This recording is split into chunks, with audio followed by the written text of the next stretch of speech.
So I know you guys can read this, but I like to read it too. In many physical science applications, it's necessary and useful to take a vector and decompose it into two vectors, one parallel and one orthogonal, to find out how much force or pressure a vector is applying in a given direction. Now, I want to say this already. Again, I'm not a physics expert. That's why I never did engineering, because science was not my specialty. But I understand this enough to help you guys. Suppose that V and W are two non-zero, non-orthogonal vectors. The goal here is to decompose V into two vectors, which we're going to call V1, which is parallel, and V2, which is orthogonal.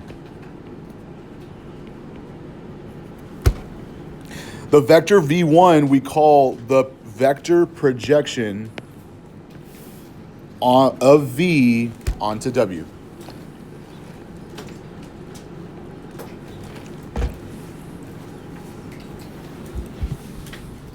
And here's a nice little visual. So we have this vector W, right? So it's kind of like the floor of something or the ground. And we have this vector V that's kind of something at an angle. So what I like to think about is like the classic example is like somebody pulling a wagon, or like if you ever have to move something heavy like a refrigerator, you guys probably put on a dolly and push it somewhere, okay? In order to kind of figure out the force, what we want to do is we can use math to figure out what would be the parallel vector and what would be the orthogonal vector. You guys remember orthogonal means how many degrees? 90, right? And then parallel, which means it's parallel. You guys know what that means. So, and then here's another just visual of what that looks like, okay? So theorem. If V and W are two non-zero, non-orthogonal vectors, the vector projection of V onto W is this formula. And this will be on your formula sheet. So it's going to be V1 is equal to the dot product of V times W all over the magnitude of vector W squared. Plot twist. Times W again.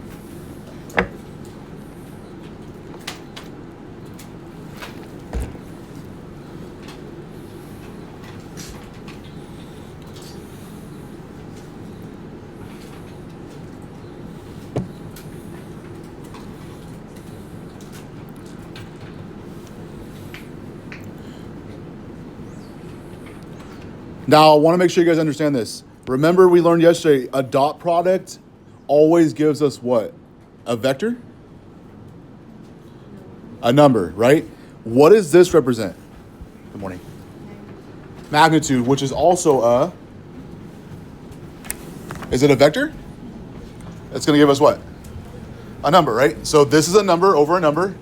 So remember, you're decomposing V into two vectors. So one of the vectors that you're going to find is going to be this number, and then we have to multiply it times vector W, so that way you end up with another vector. Does that make sense?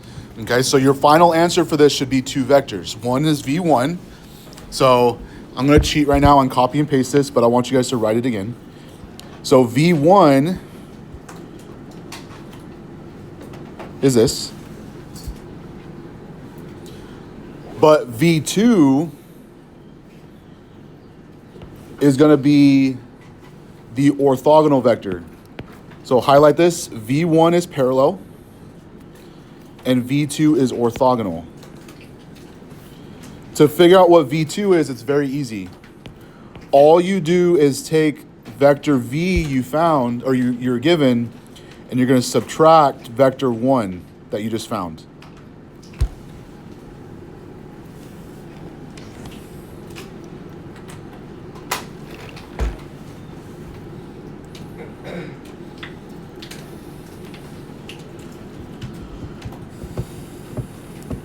Cool. I know there's a lot of symbols here and it can be confusing. So hopefully you guys appreciate the fact that you don't have to memorize all this, because you guys get a formula sheet. Okay. Is everyone okay? Can I scroll away? All right, so example. Find the vector projection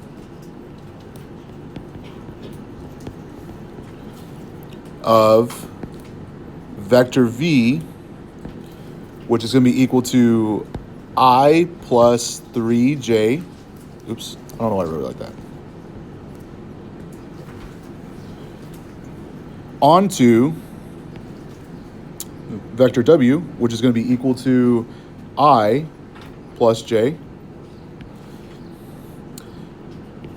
And then decompose vector v into two vectors. v1,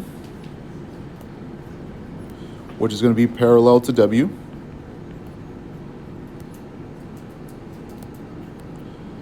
and v2, which is going to be orthogonal to w.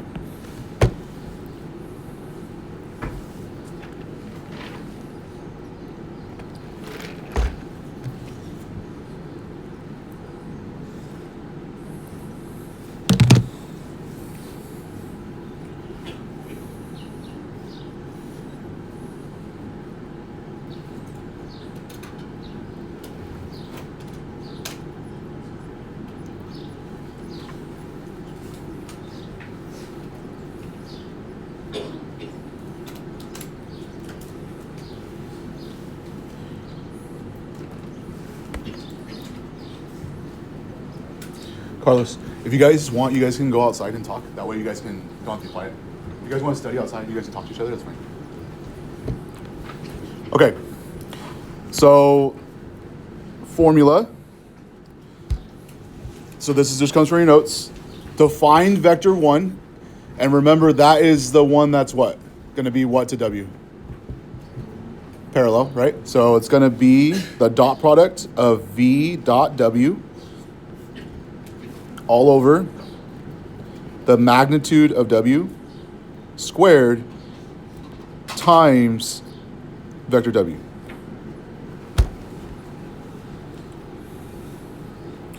So this is the formula, right? I'm going to do all the work for this underneath it.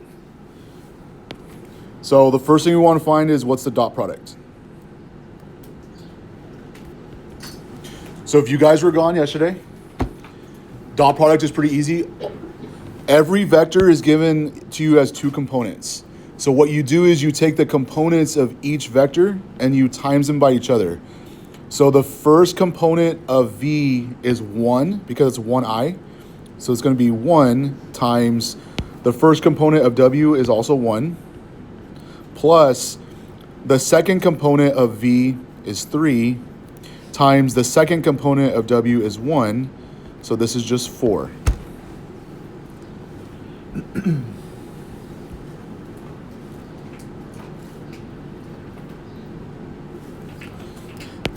The magnitude of w, so we're going to find next, squared, is going to be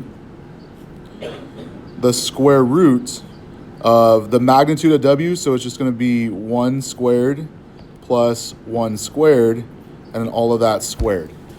Why is that nice? It's going to cancel, right? So the radical we don't really care about, right? All you're going to do is just add what's inside. What's this? Plus, which is 2. So this is just 2.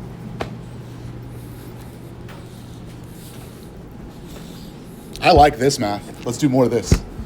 So this equals 4 divided by 2. Is everyone cool with where that came from? V dot w is 4. Magnitude squared is 2. Times vector w. So this is where you're going to put I plus j, because that's what w was.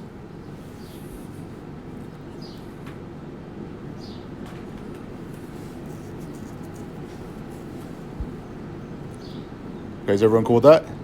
Now, this is just 2, right? So we can just distribute 2 times I is just 2I plus, this is just 2. 2 times J is going to be 2J. So this is our V1. And we know that this is parallel to W.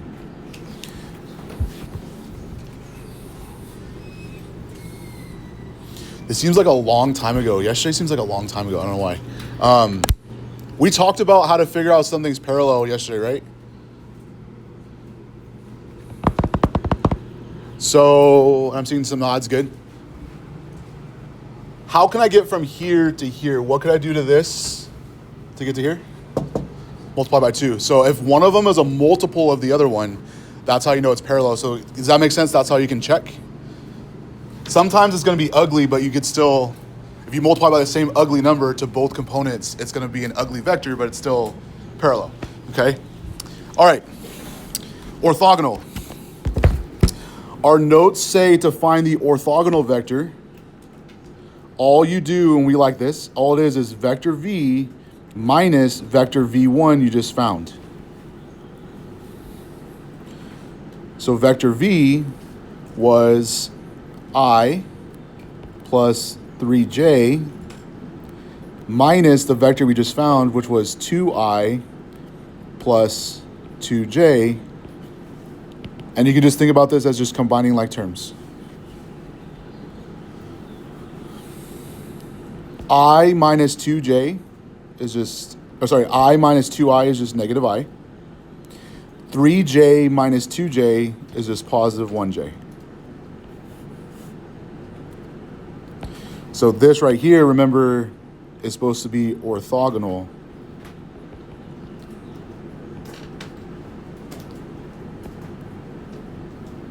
to W. Now, if it's orthogonal, guys, what was the fast way we could check if they're orthogonal? Can someone raise their hand and tell me?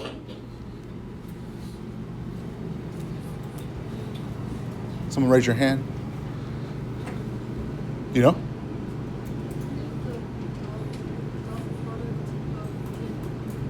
Should be 0. Good. So can't you, if this was a test question, couldn't you check your answer? If I do the dot product of this and W, what should the answer be? 0. So let's check it. So check.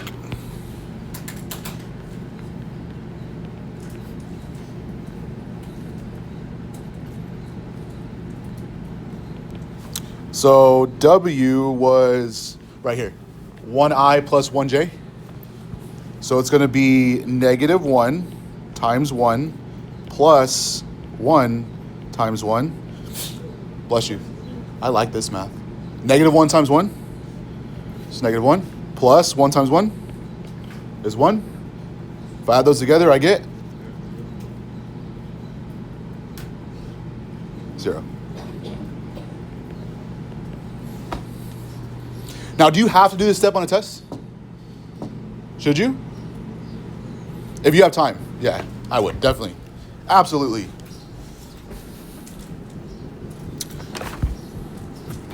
Okay, questions? Yay. Speaking of wagons, I knew I wasn't crazy. Maybe a little bit.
Is there a box missing?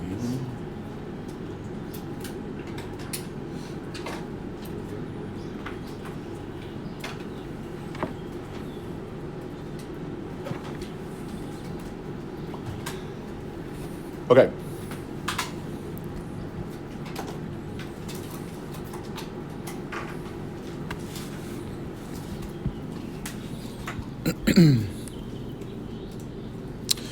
All right, so we're basically taking the same idea right now, but applying it to a real world context. A wagon with 2 small children as occupants weighs 100 pounds and is on a hill with a grade of 20 degrees.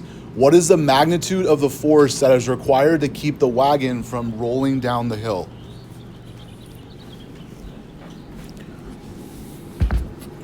Okay. So we kind of did part of this already in the last section.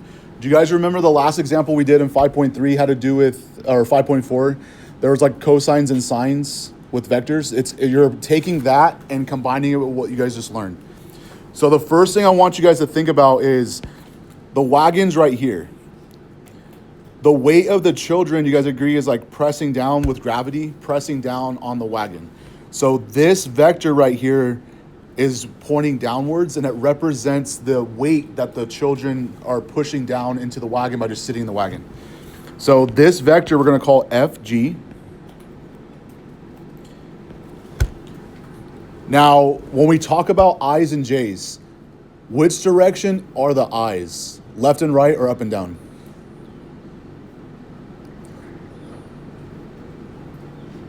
Left and right, because that's kind of like the x-axis. The I's would be left and right.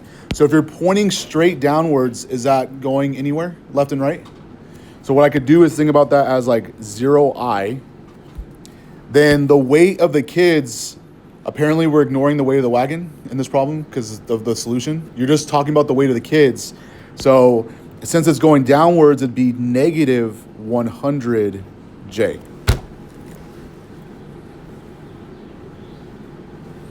Now, this vector right here is basically the force that's carrying them up the hill. So basically the physics of somebody pulling the wagon up the hill. So this vector W is going to be represented by this. Because of the angle they gave us, I'm going to actually flash back to 5.4 so you guys can see what I'm talking about at the very end. Do you guys remember learning this? Okay, so it's basically going to be cosine of, what's the angle in this problem? 20 degrees. So it's going to be cosine of 20 degrees I plus the sine of 20 degrees J. So that's going to be the vector that's pulling the kids up the hill. So W is going to be cosine of 20 degrees I plus the sine of 20 degrees J.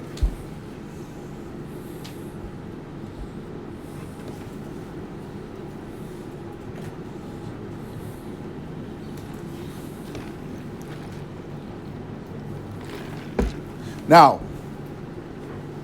I know this is going to sound weird. Hopefully this makes sense. See how W is going up this way? The force of gravity is acting in resistance. This is where I'm hoping this makes sense to the amount of physics expert. The force of gravity is acting in resistance to the person pulling up the hill. Because you agree, it's like if if you're carrying 100 pounds, it's not going to be that easy to carry it up the hill, right? So, do you guys see how these are kind of like meeting each other like that? With the context of what we learned, would that be parallel or orthogonal if they're basically going the same direction but just opposite directions? What does orthogonal mean? Does it look like this? So it looks like parallel then. Even though they're kind of going different directions, they're still kind of like stacked on top of each other. Does that make sense? So what we're trying to find is we're trying to find this vector right here, and then we just learn how to find a parallel vector. So that's what we're going to do. So the parallel vector in this case would be vector V is going to be equal to the force of gravity dot product vector W all over the magnitude of W squared times vector W.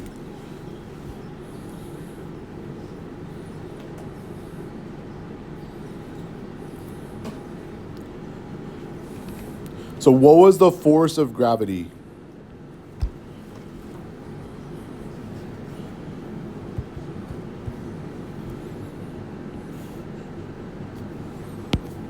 It's just this, right? So remember, if you do a dot product, it's first component times first component. If I multiply this by 0, do we care? No. So all this is going to be is just negative 100 times the sine of 20 degrees.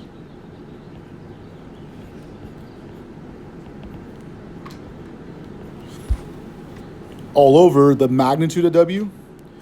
So it's going to be the square root of the cosine of 20 degrees squared plus the sine of 20 degrees squared.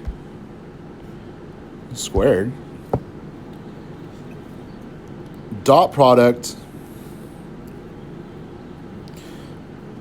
the cosine of 20 degrees I plus the sine of 20 degrees J.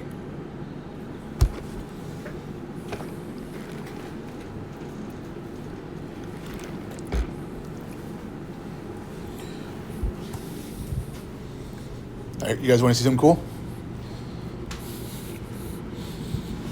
We love chapter 3. Chapter 3 was our favorite chapter in this class. One of the identities you guys learned was what? What's the one that hopefully you guys remember the most?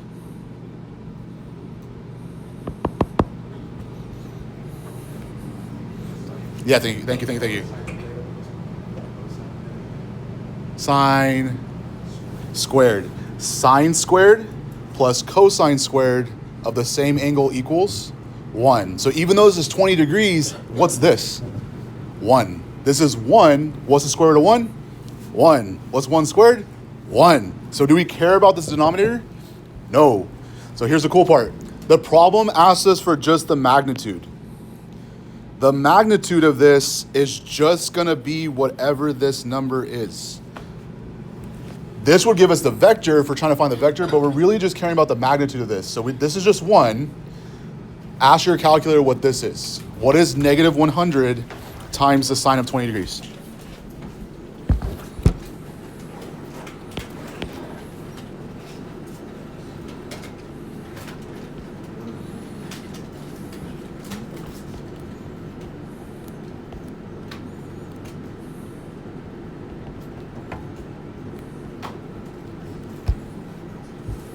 Oh, sorry.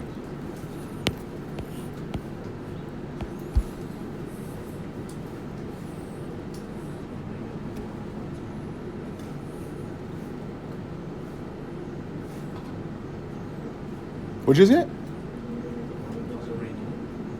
Oh, you're in radians? Does it say negative 34.2? So does that make sense, guys? This represents the force. So the force of this would be the magnitude is 34.2 pounds.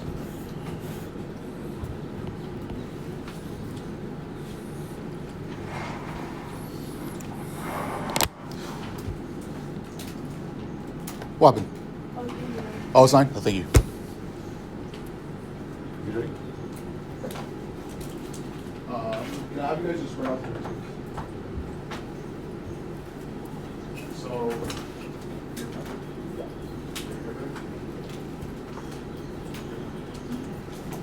change your X resolution to 3. Change your asymptotes to off.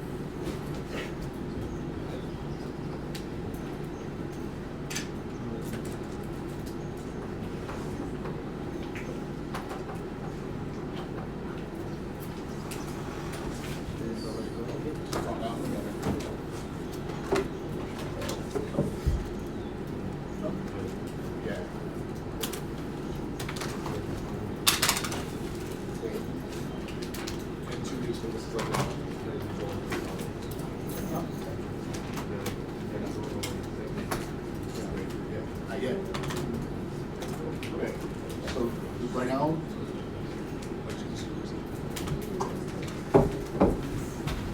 your name?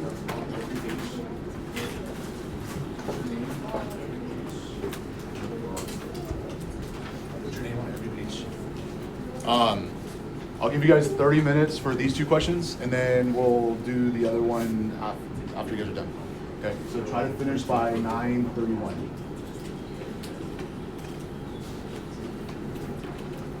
Both of these questions are a calculator. Okay. Last example.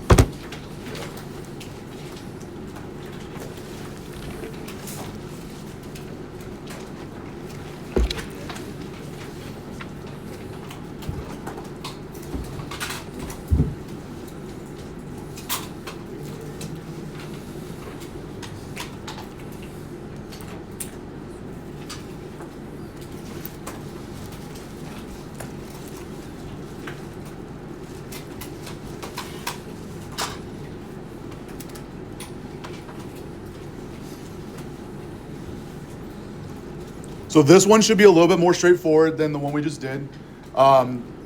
If I give you guys a test question like this, can everyone turn and look at me?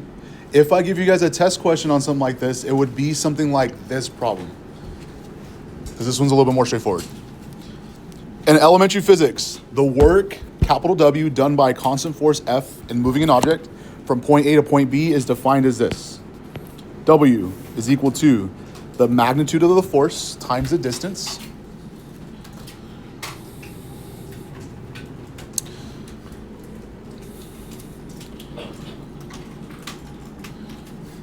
So it's important to note that for this definition, it's assumed that the force F is applied in a line of motion. If it's not along the line of motion, but instead at an angle theta, as demonstrated in example 6, then the work done is equal to the force dot product vector AB.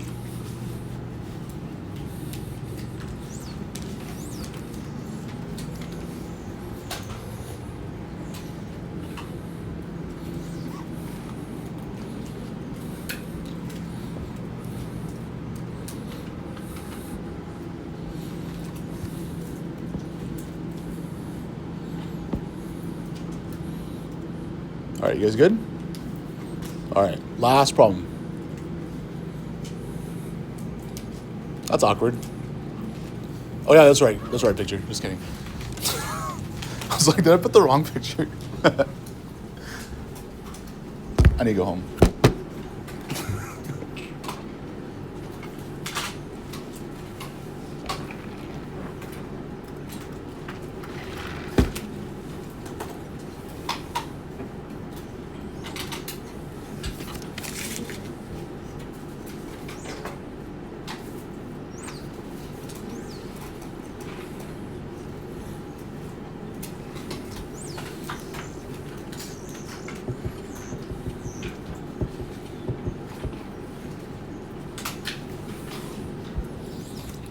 So it says figure 73 shows a girl. Let's give her a name.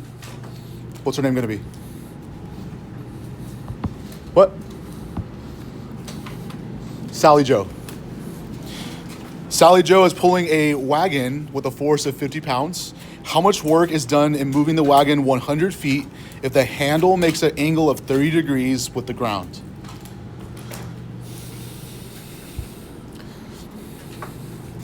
So how do you know to do what we're about to do? This is important. How much work? Because we have a formula for work.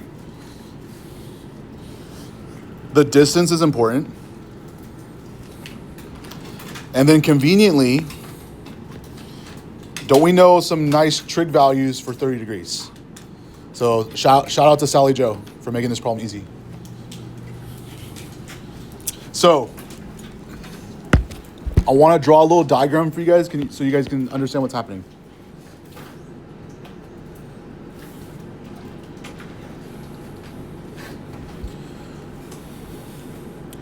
So this point right here represents like where she would start. Let's just call it 0, 0. the angle in which she's pulling the wagon is 30 degrees. The force which she's pulling it is 50 because it's 50 pounds. You guys follow me? Does this make sense? Okay. Now, because of the angle that she is pulling it at, we're going to have two vectors that come from this. We're going to have the horizontal component. Let me make this bolder so you guys can see it better. We have a horizontal component like this. And we also have a vertical component that goes up. So I'm going to call this right here 50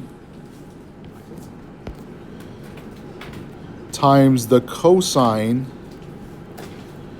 of 30 degrees I.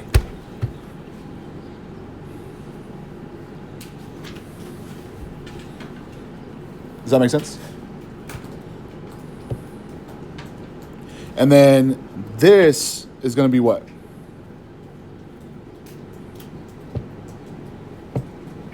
What's the green going to be? 50 sine of 30 degrees J. Which makes sense because sine is y, cosine's x, right? So the other vectors that we're going to have, so we have 0, 0, which I should have wrote in purple. So 0, 0. And then how far does she pull it? 100 feet. So all the way to here is going to be 100, 0. So because she's pulling it along a straight line, this vector is going to represent, assuming she doesn't attain the flotation ability and she starts flying, right? So nothing weird happening. She's just walking straight, right? That's only going to be this vector then. 100 I plus 0 J.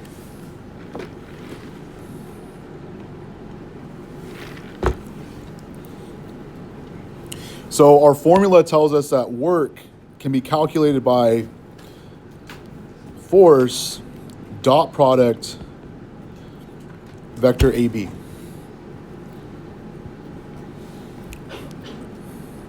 So we already know what AB is. We need a vector for the force. So force can be calculated like this. The magnitude is 50. The horizontal component we're going to call cosine of 30 degrees I, plus the the vertical component is going to be the sine of 30 degrees J. So I'm just going to simplify this for us. Cosine of 30 degrees is square root 3 over 2, plus sine of 30 degrees is going to be 1/2. And if I just multiply both those by 50, 50 divided by 2 is just 25. So it would be 25 square root 3I plus 25J.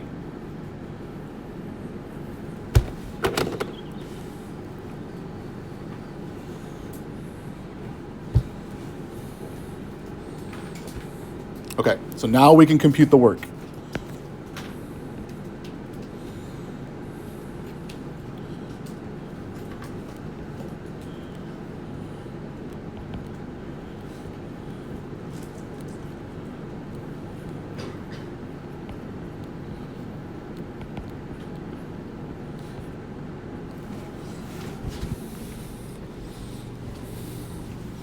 Now, this is where the problem's very, very, very nice. Real quick before I keep going. Is everyone following along all these steps? Does this make sense? Okay. Miss Lombardi would be so proud of me. Okay.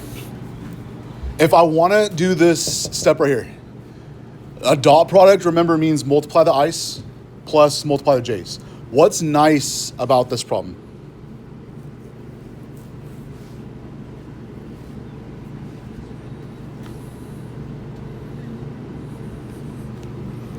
There's a 0, right? So what's going to cancel pretty much? The j's. So we don't even care about the j's because it's 0. So all I have to do is multiply these. So 25 root 3 times 100 is just going to be 2500 square root 3. Remember, this is a dot product, so it should be a value, right? Not a vector anymore. So then to write your final answer, all you have to do is just ask your calculator what this value is. What's 2500 times square root 3?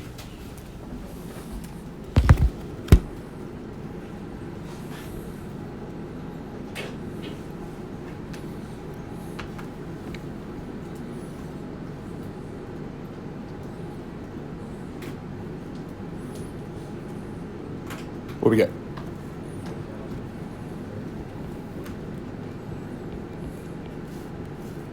And then the units would be foot pounds. If you guys would put pounds, I'm cool with that. In this problem, they called it foot pounds.